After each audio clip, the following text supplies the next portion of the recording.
Good morning.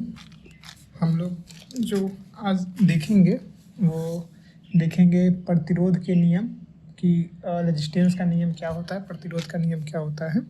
तो सबसे पहले बात करते हैं प्रतिरोध की।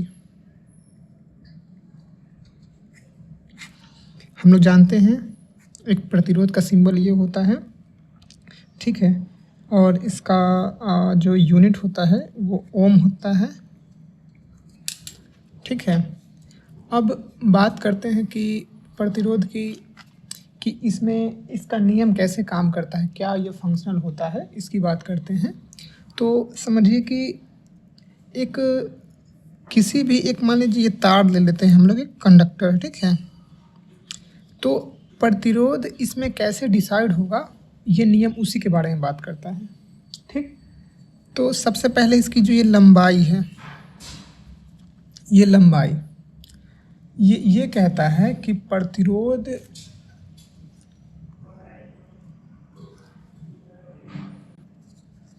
ये कहता है कि प्रतिरोध जो भी होगा वो लंबाई पे भी डिपेंड करेगा, कितनी इसकी लंबाई है ये लंबाई पे डिपेंड करेगा।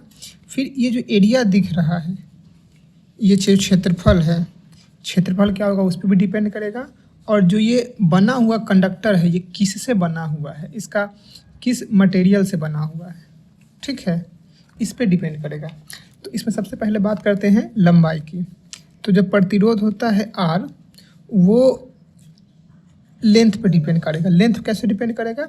डायरेक्टली, मतलब कि अगर आप लंबाई बढ़ाइएगा तो रेजिस्टेंस बढ़ेगा। एक ये हुआ एक पॉइंट। दूसरा पॉइंट क्या होता है, इसमें ये कहता है कि अगर आप क्षेत्रफल बदलिएगा तो रेजिस्टेंस बदलेगा। वो कैसे होता है कि ये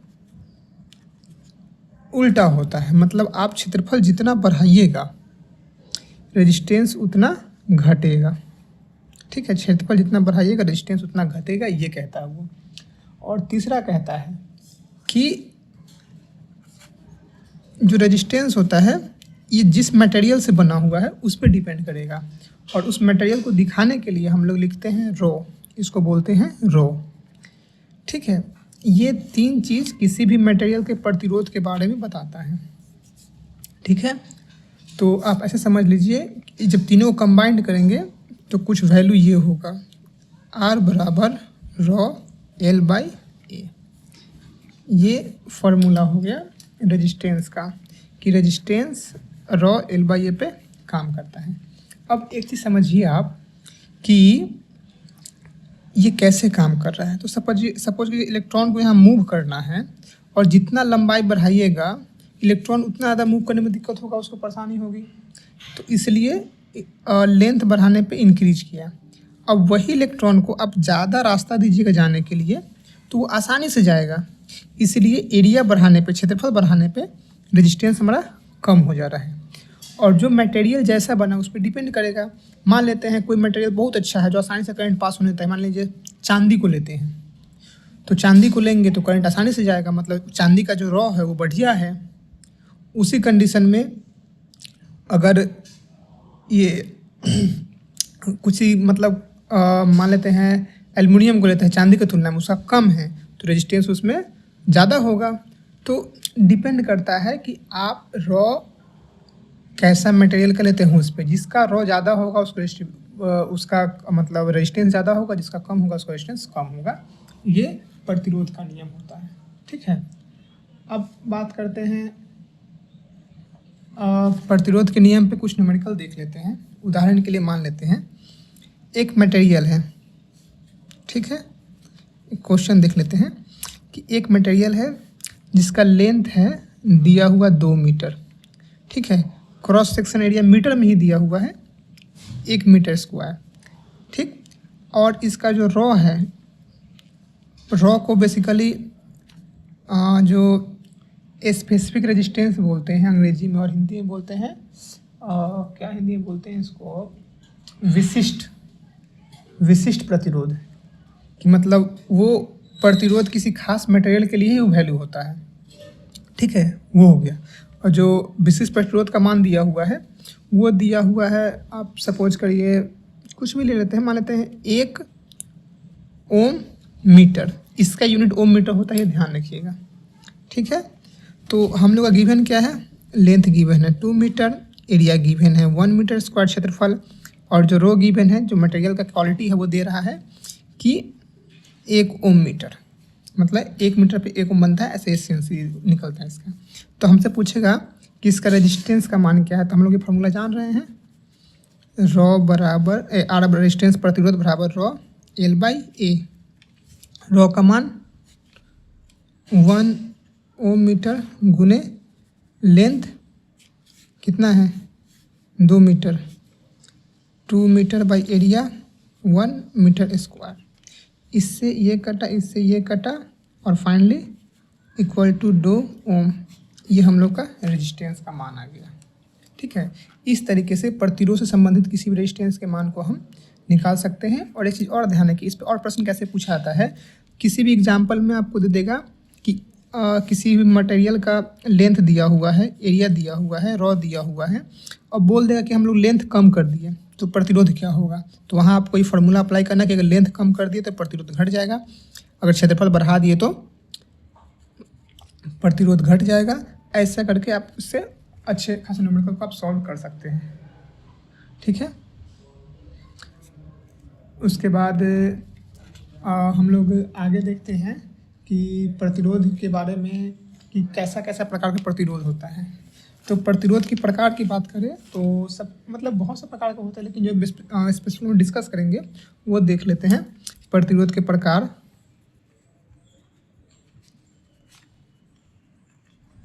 ठीक है, इसकी बात करें तो हम लोगों को जो पहला आ रहा है वो आ रहा है कार्बन कंपोजिट रेजिस्टेंस। ठीक है, वैसा रजिस्टर जो कार्बन कंपोजिट से बना हुआ है।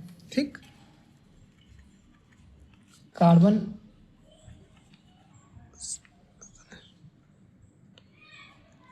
संरचना पर आधारित हो गया एक। तो जो कार्बन संरचना पर आधारित रेजिस्टेंस होता है वो ऑब्वियसली नाम से समझ में आ रहा है कि कार्बन से बना हुआ है, और इस पे क्या होता है ना कि थोड़ा सा ये सस्ता बनता है, तो इसका यूजेज होता है वो लिमिट होता है। जैसे कि हम लोग मतलब जो भी घर के कुछ रिमोट उमोट का जब भी उसमें रेजिस्टेंस वगैरह छोटा छोटा रेजिस्टेंस यूज करते हैं वो हमारा कार्बन रेजिस्टेंस पे बेस्ड हो जाता है। बस ये है कि जब सस्ता होता है, क्वालिटी वैसा नहीं है, तो जिसको हम लोग लोकल यूज में करते हैं। इस पर क्या होता है कि जो तापमान होता है, तापमान अगर ऊपर नीचे करिएगा ज़्यादा तो इसका जो रेजिस्टेंस का वैल्यू है वो भी कम और ज़्यादा होता है, तापमान के साथ इसका वैल्यू बदल जाता है। तो जहाँ बहुत मतलब हाई प्रिसीजन नहीं चाहिए, बहुत उच्च क्वालिटी का हमको नहीं ज़रूरत है कि जहाँ पे टेम्परेचर बढ़ने से कोई दिक्कत हो जाए, तो वहाँ पे हम लोग इसका यूज करते हैं, एग्जाम्पल के रिमोट वगैरह पे। वहीं दूसरा जो होता है वो वायर बाउंड होता है। ठीक है, जो दूसरा होता है वो वायर बाउंड होता है, मतलब जो तार लपेट के बनता है ना,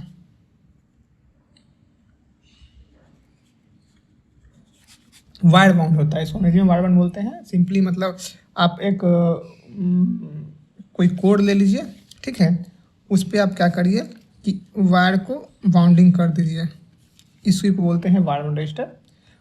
अब इसमें एक चीज़ समझिए, जहाँ पे हमको बहुत मतलब हेवी चीज़ है, जहाँ पे रेजिस्टेंस का वैल्यू बदलना नहीं चाहिए, उस कंडीशन में इसको यूज करते हैं। ठीक है, क्योंकि कार्बन टेम्परेचर के साथ चेंजिंग होता है, लेकिन जो तार वाला होता है इसमें हम लोग जो मटेरियल यूज करते हैं वो करते हैं मैग्नीन।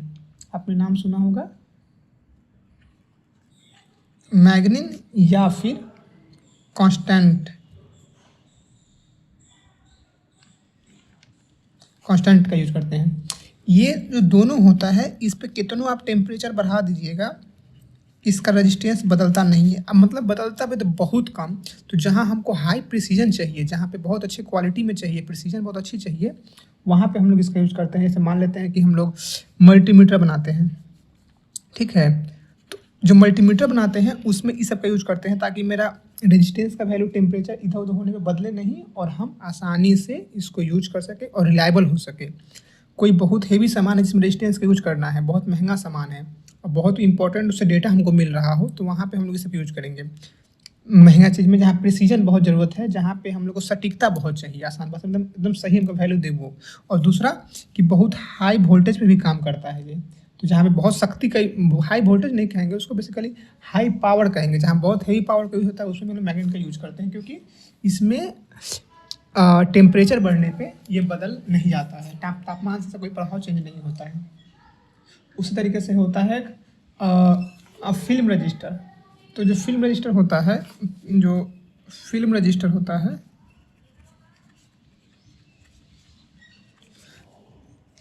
रजिस्टर जो होता है फिल्म रजिस्टर, वो बेसिकली इसका यूज अलग है। आपको इसमें कार्बन का ही फिल्म का यूज करते हैं हम लोग, मतलब जो रेजिस्टेंस बना होता है उसमें कुछ लेयर कार्बन का होता है, कुछ लेयर उसका मतलब फिल्म बना होता है जो रेजिस्टेंस दे सके रिक्वायर्ड के हिसाब से, और उसके ऊपर प्रोटेक्टिव कोटिंग ला करके फाइनली इसको हम लोग रेजिस्टेंस के फॉर्म में बनाते हैं। अब इसमें क्या होता है सो समझिए, जो फिल्म रजिस्टर होता है ये हाई फ्रीक्वेंसी पे ऑपरेट करता है। मतलब मान लीजिए किसी आपको रेडियो सिग्नल बनाना है, तो रेडियो सिग्नल वगैरह बनाने में हाई फ्रीक्वेंसी पे ये जो फिल्म रजिस्टर होता है वो काम करता है, क्योंकि इसमें जो प्रोटेक्टिव कोटिंग वगैरह होता है ये हाई फ्रीक्वेंसी पे भी स्टेबल रहता है, नॉइज कम आने देता है। तो इसलिए ये मतलब फ्रीक्वेंसी हाई फ्रीक्वेंसी के एंगल से हमारे लिए बहुत अच्छा ये माना जाता है, और बहुत अच्छा मतलब हाई फ्रीक्वेंसी पे बहुत अच्छा काम करता है, सटीकता देता है। ठीक है, अब बात करते हैं हम लोग, एक आता है वैसा रेजिस्टेंस, मतलब ये तो हम लोग पढ़ लिए जो रेजिस्टेंस का वैल्यू फिक्स है, बदल नहीं रहा है। लेकिन सपोज करिए हमें कभी कहीं वैसी रेजिस्टेंस की आवश्यकता है जो बदलना पड़े, तो चौथा प्रकार हो जाता है परिवर्तनीय प्रतिरोध।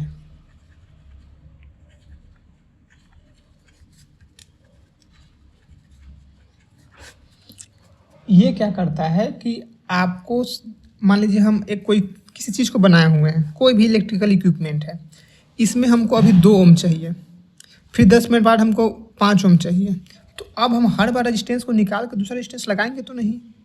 तो इसके लिए हम लोग जो वेरिएबल रेजिस्टेंस होता है यानी परिवर्तनीय प्रतिरोध होता है उसको बनाए। उसमें क्या करते हैं, देखिए एक मान लेते हैं,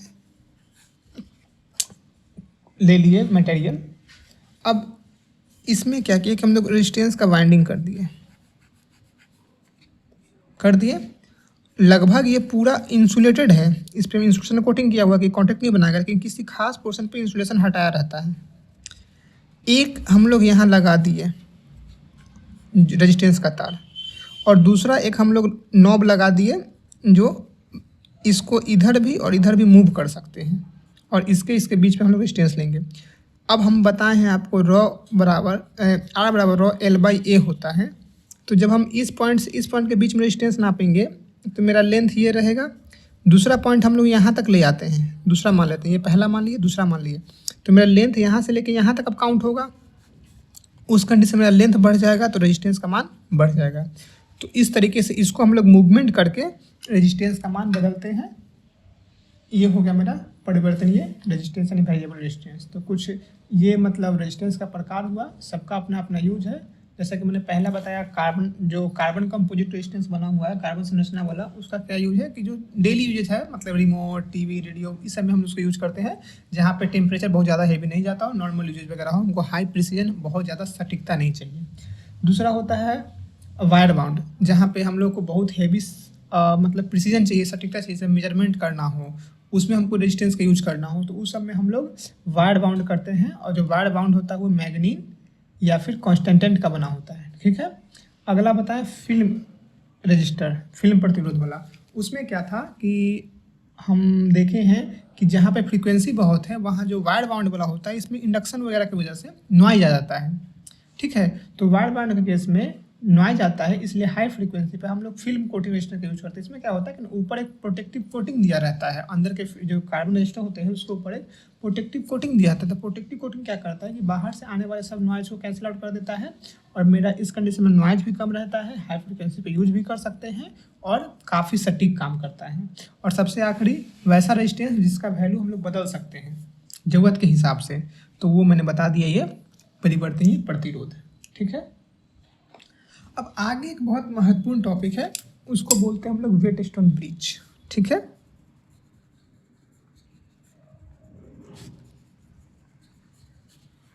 वेटस्टोन ब्रिज, ये ब्रिज क्या करता है कि आपको रेजिस्टेंस नापने के लिए मदद करेगा। अब समझिए कैसे काम करता है, थोड़ा सा टेक्निकल चीज़ है, अब देखिएगा। एक रेजिस्टेंस लिए, ये दूसरा रेजिस्टेंस लिए, ये तीसरा रेजिस्टेंस लिए, ये चौथा रेजिस्टेंस लिए। मैं एक उदाहरण से बताऊंगा, आप समझने की कोशिश करिएगा। ये हम 4 रेजिस्टेंस को, इसका हमको मान किसी का कुछ नहीं पता है, बस 4 रेजिस्टेंस को हम लगा दिए और उसके 2 सिरा पे हम लोग वोल्टेज लगा दिए। ठीक, अब एक चीज़ समझिए आप, यहाँ से करंट फ्लो करेगा, ठीक है, यहाँ करंट कुछ जाएगा, यहाँ करंट कुछ जाएगा और फिर वही करंट यहाँ से मिल करके यहाँ फिर वही करंट होकर के आएगा। अब एक चीज़ समझिए कि I1 I2 कितना करंट फ्लो करेगा, ये I1 I2 कितना करंट जाएगा, ये चीज़। दूसरी चीज़, वो जो करंट जाएगा वो इस पे और इस सभी चीज़ पे डिपेंड करेगा। ठीक है, अब एक चीज़ समझिए, हम नाम दे देते हैं। जो ये रेजिस्टेंस है इसका नाम P, इसका नाम Q, इसका नाम R, इसका नाम S। ये हम रेजिस्टेंस का नाम दे दिए। अब एक चीज़ समझिए, जैसे सपोज करिए ये दोनों रेजिस्टेंस का वैल्यू फिक्स कर दिए, ये दोनों का, ठीक है, और P हमको पता है, R पता नहीं है, इसका नापना है। हम क्या करेंगे, बीच में एक गैल्वेनोमीटर लगाएंगे। थोड़ा सा आपका ये टर्म आप लोगों के लिए नया होगा, गैल्वेनोमीटर क्या होता है वो थोड़ा समझना आप लोगों के लिए नया होगा, कन्फ्यूजन होगा, लेकिन आसान भाषा में समझिए तो गैल्वेनोमीटर, जब इस मीटर में, ये मीटर लगा रहे हैं, इसमें जब करंट आएगा ना तो इसमें जो कांटा है वो इधर या इधर जाएगा करंट के हिसाब से, लेकिन जब करंट नहीं रहेगा तो करंट कांटा 0 पे रहेगा। बस इसका इतना ही आप बात समझिए कि करंट को बताता है करंट किधर जा रहा है, कितना जा रहा है। जब मेरा ये रेजिस्टेंस फिक्स है तो जो वोल्टेज, अगर यहाँ मान लेते हैं 0 चीज़, तो जो वोल्टेज यहाँ होगा वही वोल्टेज यहाँ होगा। कब? जब करंट दोनों में सेम रहेगा, क्योंकि हम लोग जानते हैं जो वोल्टेज होता है वो करंट रेजिस्टेंस पे डिपेंड करता है। तो मेरा रेजिस्टेंस दोनों का बराबर है, अगर किसी कारण से करंट बराबर कर दे तो यहाँ और यहाँ का वोल्टेज 0 हो जाएगा, मतलब सेम हो जाएगा। और जब वोल्टेज सेम रहेगा तो करंट फ्लो नहीं करता है, क्योंकि करंट फ्लो के लिए हम लोगों को हमेशा वोल्टेज में अंतर चाहिए। जब तक 2 वोल्टेज के बीच का अंतर नहीं होगा करंट फ्लो नहीं करेगा। क्यों? क्योंकि वोल्टेज एक फोर्स होता है करंट इलेक्ट्रॉन को ढकेलने के लिए। अब आप समझिए, हमको ये पता है और ये वेरिएबल है, इसका वैल्यू हम लोग चेंज कर सकते हैं। ये अननोन है, पता नहीं है, तो हम जो रेजिस्टेंस का वैल्यू पता नहीं है उसको पता लगाना, तो उसको यहाँ लगा दिए। एक टाइम करंट इधर से भी जा रहा है, इधर से भी जा रहा है, कोई दिक्कत नहीं है। हम इसका वैल्यू को बदलते रहेंगे। एक टाइम आएगा कि इसमें जो करंट जा रहा होगा, कितना भी जा रहा होगा पता नहीं, लेकिन उसी के आसपास ये भी वैल्यू जब पहुँचेगा तो जो करंट यहाँ जाएगा वही करंट यहाँ आएगा। तो जो ड्रॉप वोल्टेज का, चूँकि रेजिस्टेंस दोनों बराबर हो जाएगा एक टाइम पे, चूँकि हम लोग उसको वैल्यू को बदल रहे हैं, तो जो करंट का वैल्यू यहाँ पे आएगा वोल्टेज के साथ, वही वोल्टेज यहाँ भी आएगा। और जैसे ही वोल्टेज आएगा वैसे ही ये बदलना, इसका जो कांटा बदल रहा था वो रुक जाएगा 0 पे। हम सिर्फ वोल्टेज को, ये रेजिस्टेंस को वैल्यू चेंज कर रहे हैं, इसका रेजिस्टेंस का वैल्यू बदल रहे हैं, और वो बदलते बदलते एक टाइम पे 0 हो जाएगा। मतलब कि जो वोल्टेज यहाँ का है वही वोल्टेज यहाँ का है। ये समझ में आ जाएगा तो हम समझ जाएंगे कि हम लोग का ये सिस्टम बैलेंस मोड में आया है और हम लोग रेशियो की मदद से इसका रेजिस्टेंस निकाल सकते हैं। जो वोल्टेज यहाँ पे वही वोल्टेज यहाँ पे होगा। ठीक है, अब हम लोग क्या करेंगे, सोच समझिए। एक कंडीशन आता है, जब बैलेंस हो जाएगा, ये बैलेंस जैसी हुआ, इसका मतलब P/Q बराबर R/S। ये फॉर्मूला याद रख लीजिए। इसका डेरिवेशन वगैरह ये बहुत कुछ होता है, लेकिन आप उतना जाइएगा तो बहुत लंबा समय लगेगा। सिंपल, जैसे ही हम लोग का ये 0 हो गया वैसे ही P/Q बराबर R/S ये फार्मूला हो जाता है। अब हम लोग को R पता नहीं है, इसका मान निकालना हो, यानी R बराबर P/Q × S।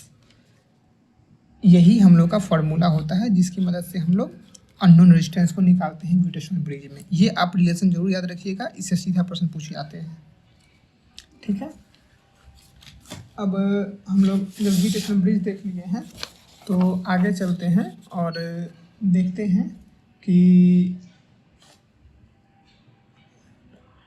टेम्परेचर प्रतिरोध हुआ। ठीक है, और तापमान कि प्रतिरोध और तापमान के बीच में रिलेशन कैसा होता है, कैसे ये काम करता है। सपोज करिए एक हम लोग चालक लेते हैं, ठीक है, इसके अंदर इलेक्ट्रॉन है। हम लोग जानते हैं कि तापमान देने से एक तरीके से एनर्जी किसी चीज़ को दे रहे हैं। तो समझिए कि जैसे ही इसमें हम लोग टेम्परेचर को बढ़ा रहे हैं, इलेक्ट्रॉन जो था वो बढ़ जा रहा है क्योंकि एनर्जी हो रहा है और ये इधर उधर मूवमेंट करना स्टार्ट करता है टेम्परेचर बढ़ने से। तो जब और करंट को इसी इलेक्ट्रॉन से पास होना है तो इलेक्ट्रॉन के बीच में टकराहट बढ़ेगा तो रेजिस्टेंस का मान बढ़ जाएगा। यानी चालक के केस में टेम्परेचर बढ़ाने पे रेजिस्टेंस का मान बढ़ जाता है, ठीक है, रेजिस्टेंस का मान बढ़ जाता है। उसी तरीके से कुचालक लेते हैं, ठीक है, ये कुचालक ले लिए, इसमें ऑलरेडी इलेक्ट्रॉन नहीं है, इक्का दुक्का है, तो करंट को पास कराने के लिए भी कुछ भी नहीं क्योंकि करंट इलेक्ट्रॉन का फ्लो ही होता है। तो जब इसमें आप टेम्परेचर बहुत बढ़ाइएगा तो थोड़ा मोड़ा इलेक्ट्रॉन आ जाएगा, तो जो इलेक्ट्रॉन आएगा ना वो करंट को पास करा देगा आसानी से। इसका मतलब ये हुआ कि जब कुचालक की बात करें और टेम्परेचर बढ़ाते हैं तो मेरे पास इलेक्ट्रॉन मिल जाता है, और जब इलेक्ट्रॉन मिलेगा तो मेरा रेजिस्टेंस घटेगा। क्यों? क्योंकि मेरा करंट का मान जो है वो बढ़ रहा है। यहाँ पे इलेक्ट्रॉन इतना ज़्यादा हुआ कि आपस में टकराहट की वजह से रेजिस्टेंस बढ़ गया। यहाँ पे इलेक्ट्रॉन इतना कम है कि करंट फ्लो करने के लिए कुछ है ही नहीं, और जैसे ही इलेक्ट्रॉन बढ़ेगा तो मेरा करंट फ्लो करेगा, और करंट फ्लो मतलब रेजिस्टेंस का कम होना, ठीक है। अब बात करते हैं कि इसमें मतलब इसको कैसे समझे, क्या है। तो आप इसको ऐसे समझिए, थोड़ा सा एक फार्मूला की बात करते हैं। वो फार्मूला है R बराबर R0 1 plus alpha not into T. अब देखिए ये जो फार्मूला मेरा है, ये फार्मूला की मदद से हम लोग किसी भी टेम्परेचर पे किसी मटेरियल का रेजिस्टेंस निकाल सकते हैं। ये बोलता है कि जिस टेम्परेचर पे निकालना हो रेजिस्टेंस उसका मान बताएगा, ठीक है। ये प्रतिरोध बताएगा इस टेम्परेचर के लिए। ये क्या है, ये 0 डिग्री पे प्रतिरोध है, दिया हुआ था कि इस मटेरियल का प्रतिरोध 0 डिग्री पे हो। ये है अब कोफिशिएंट ऑफ टेम्परेचर बोलते हैं इसको, ठीक है, टेम्परेचर कोएफिशिएंट। और ये है टेम्परेचर डिफरेंस, जो तापमान का डिफरेंस है, तापमान का अंतर, उसकी बात करता है। अब सपोज करिए एक मेटल है, ठीक है, क्या क्या दिया हुआ समझिए, प्रश्न तो आपको आसानी को समझना में। एक टेम्परेचर मेटल है जिसमें दिया हुआ है कि इसका 0 डिग्री जब रेजिस्टेंस 0 डिग्री जब रहेगा तो इसका तापमान जब तापमान 0 डिग्री रहेगा तो इसका रेजिस्टेंस का वैल्यू मान लेते हैं 1 ओम रहेगा, ये दिया हुआ है। और इसका जो तापमान का कोफिशिएंट है वो लगभग मान लेते हैं 1 दिया हुआ है। और अभी के टाइम में बोल रहा है कि अभी तापमान मान लेते हैं 40 डिग्री है,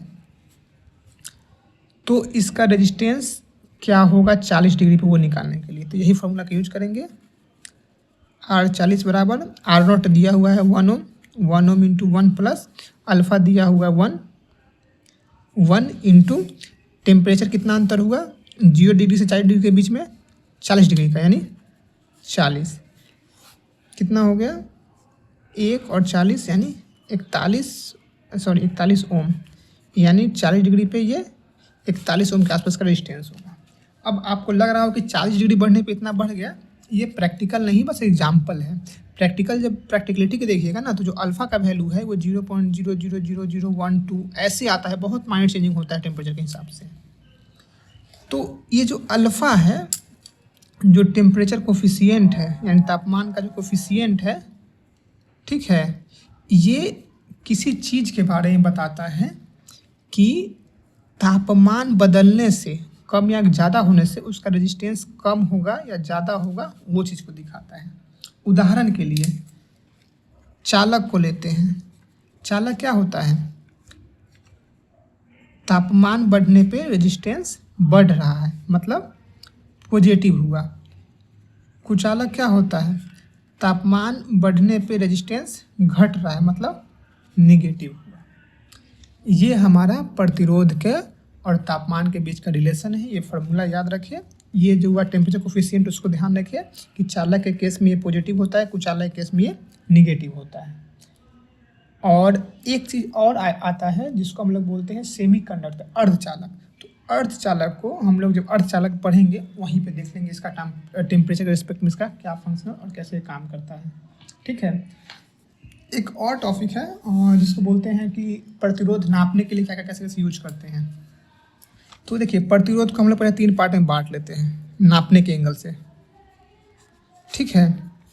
पहला जो बांट रहे हैं वो है लो रेजिस्टेंस, मतलब जिसका वैल्यू कम हो उसको। दूसरा नापेंगे मीडियम के लिए और तीसरा नापेंगे हाई के लिए। ठीक। तो जो हम लोग लो का नापते हैं, इसको नापने में जो मेथड यूज करते हैं उसको बोलते हैं डबल केल्विन ब्रिज। जैसे हमने पिछले चैप्टर में पढ़ा था ये व्हीटस्टोन, तो इसी में थोड़ा सा मॉडिफाई करके जो बना है वो केल्विन साहब थे, उन्होंने इसको मॉडिफाई करके ब्रिज बनाया था। उसको बोला गया था डबल केल्विन। ये काफ़ी छोटे रेजिस्टेंस के बदलाव को भी मेजर करता है उसमें, तो वो मेरा था डबल केल्विन ब्रिज। तो उससे हम लोग काफ़ी कम रेजिस्टेंस के वैल्यू को हम लोग नापते हैं। ठीक है। डबल केल्विन वगैरह, केल्विन वगैरह ये हो गया। जो मीडियम आता है, अब इसमें 1 ओम से कम के वैल्यू को, ठीक है, 1 ओम से कम के वैल्यू को नापने के लिए हम लोग डबल केल्विन वगैरह का यूज करते हैं, जो लो रेजिस्टेंस कैटेगरी में आता है। अब मीडियम की बात करें तो मीडियम की बात मतलब 1 ओम से कम का वैल्यू जो भी हो गया, यानी 1 ओम और लेस देन। दूसरा आता है 1 ओम से लेकर के 100 किलो ओम। इस वैल्यू को नापने के लिए हम लोग मीडियम रेजिस्टेंस का रेंज लेते हैं। और इसको नापने के लिए जैसा कि हमने पढ़ा व्हीटस्टोन, फिर हम लोग voltmeter, ammeter meter use करते हैं। ठीक है। और एक इसी पे बेस्ड होता है ओम मीटर, उसको यूज करते हैं इस मीडियम को नापने के लिए। लो को नापने के लिए डबल केल्विन, मीडियम को नापने के लिए व्हीटस्टोन या ओम, वोल्ट, आमीटर मीटर या ओम मीटर। और हाई को जो नापते हैं उसको बोलते हैं मेगर। ठीक है। या दूसरा होता है डायरेक्ट डिफ्लेक्शन। थोड़ा सा अंग्रेजी टर्म वगैरह यूज कर रहा हूँ, अंग्रेजी समझना भी आसान होता है। तो अलग अलग तरीके से अलग अलग डिस्टेंस को नापते हैं। लो के लिए डबल केल्विन ब्रिज वगैरह हो गया, मीडियम के लिए व्हीटस्टोन, वोल्ट, एम्पियर, ओम मीटर, और हाई के लिए डायरेक्ट डिफ्लेक्शन या मेगर वगैरह, ये हम लोग का हो गया। मेगा ओम मीटर बोलते हैं मेगर को बेसिकली। अब उदाहरण के लिए समझ लीजिए कैसे कैसे क्या करते हैं। तो व्हीटस्टोन ब्रिज आपको बताए थे कि एक रेजिस्टेंस यहाँ है, एक यहाँ है, ये एक वोल्टेज सोर्स से लगा हुआ है। यहाँ पे हम लोग गैल्वेनोमीटर लगा दिए हैं। हमको रेजिस्टेंस नापना है, तो जो रेजिस्टेंस को नापना है उसको इस दोनों के बीच में लगा दिए। ठीक है। ये रेजिस्टेंस को नापना है, पता नहीं है। और उसके बाद ये जो है वो वेरिएबल है जिसका वैल्यू बदल सकते हैं। तो ये रेजिस्टेंस लगाने के बाद इसका वैल्यू में बदलते रहेंगे और तब तक बदलेंगे जब तक यहाँ कांटा 0 नहीं हो। जैसे कांटा वहाँ 0 हो जाएगा तो हम समझ जाएंगे कि जो ये आर का वैल्यू होगा, हमने जो यहाँ लिखा है रिलेशन, ये आर बराबर P/Q इंटू एस, आर बराबर P/Q इंटू एस, इस वैल्यू पे हम लोग का रेजिस्टेंस का मान निकल जाएगा। हम लोग इसका उसमें जब चेंज करेंगे देखते हैं कितना चेंज किए हैं, इसका मान इसका मान पता रहेगा तो इसका वैल्यू निकाल लेंगे। व्हीटस्टोन हो गया। एक है वोल्ट एम्पियर मीटर, इसकी बात किए थे वोल्ट एम्पियर की। तो इसमें क्या करते हैं, एक रेजिस्टेंस है जिसका हमको मान नहीं मालूम है कितना है, तो इसके पैरेलल में एक वोल्ट मीटर लगा दिए। ठीक है। एक बैटरी सोर्स को जुड़े हुए हैं और एक यहाँ पे आमीटर लगा दिया सीरीज में। यहाँ से यहाँ के बीच का ये वोल्टेज नाप लिया। ओके। और इसमें जो करंट फ्लो कर रहा है वो करंट नाप लिया। वोल्ट मीटर करंट बहुत कम जाता है तो उसको हम लोग नेगलेक्ट पे चलते हैं, इसलिए इसको मीडियम यूज करते हैं। और यहाँ के बीच करंट नाप लिया, आई मिल गया। तो रेजिस्टेंस बराबर जानते हैं हम लोग V/I। इस फॉर्मूला का यूज करके हम लोग वोल्टेज और आमीटर का करंट को यूज करके हम लोग रेजिस्टेंस का मान निकाल सकते हैं। उसी तरीके के आधारित पे होता है डायरेक्ट डिफ्लेक्शन मेथड और मेगर का जो मेगा ओम मीटर होता है, इसको हम लोग यूज करके लगभग रेजिस्टेंस के मान को हम लोग निकाल लेते हैं। ये हो गया थ्योरी का पोर्शन। अब इससे जुड़े हम लोग लगभग 40-50 ऑब्जेक्टिव नेक्स्ट वीडियो में देखेंगे। तब तक के लिए थैंक यू।